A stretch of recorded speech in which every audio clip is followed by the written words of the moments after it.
ना भाऊ, अच्छी लगी ना।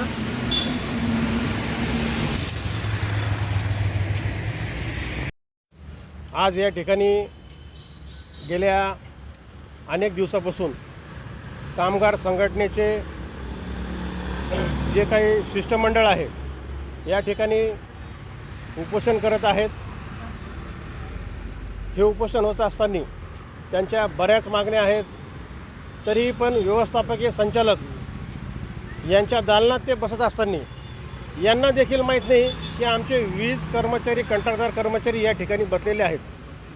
अतिशय जिव्हाळ्याशी लागणाऱ्या ह्या बातम्या, हा विषय आहे।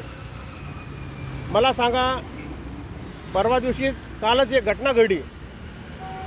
लासूरसारख्या ठिकाणी काशीनाथ पवार हा लेबर माणूस, याचा त्या ठिकाणी पोलवर जात असताना पोल तुटून पडला आणि त्याचा त्या ठिकाणी दुर्दैवी मृत्यू झाला।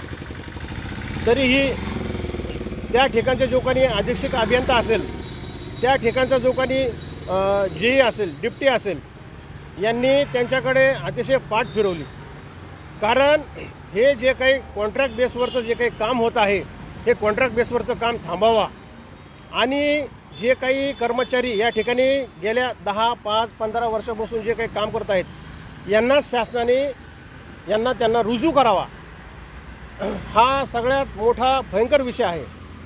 आणि जो काही हरियाणा पॅटर्न संदर्भात आताच आमचे वाघसाहेब बोलले, हरियाणा पॅटर्नमध्ये जो विषय राबवला जातो, मागं देवेंद्र फडणवीस साहेब म्हणले होते आता महिलांना देखील पोलवर चढू।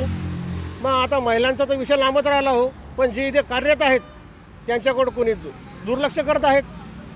तसेच मी राष्ट्रीय बहुजन सेनेच्या वतीनं आम्ही देखील ह्या ठिकाणी गेल्या 5 ते 6 दिवसापासून उपोषणाला बसलेलो आहोत। आता हरियाणा पॅटर्नमध्ये राबवणारा विषय काय की बाबा, त्या ठिकाणचा विषय आहे पगार स्वतःच्या अकाउंटला देणे, पहिला विषय हा। दुसरा विषय आहे वयाची 60 वर्ष, 60 वर्षामध्ये त्यांना त्यांचे रोजगार देणे। त्याचा तिसरा विषय असा आहे की येणाऱ्या 20 तारखेला हे संपूर्ण महाराष्ट्र टीम सन्माननीय उद्योजक मंत्री देवेंद्र फडणवीस यांच्या त्या ठिकाणी ते तिकडे जाणार आहेत। मग आता आमचा ह्या मोर्चा होत असताना आमच्या राष्ट्रीय बहुजन सेनेच्या वतीनं आमचा देखील त्यांना पाठिंबा आहे।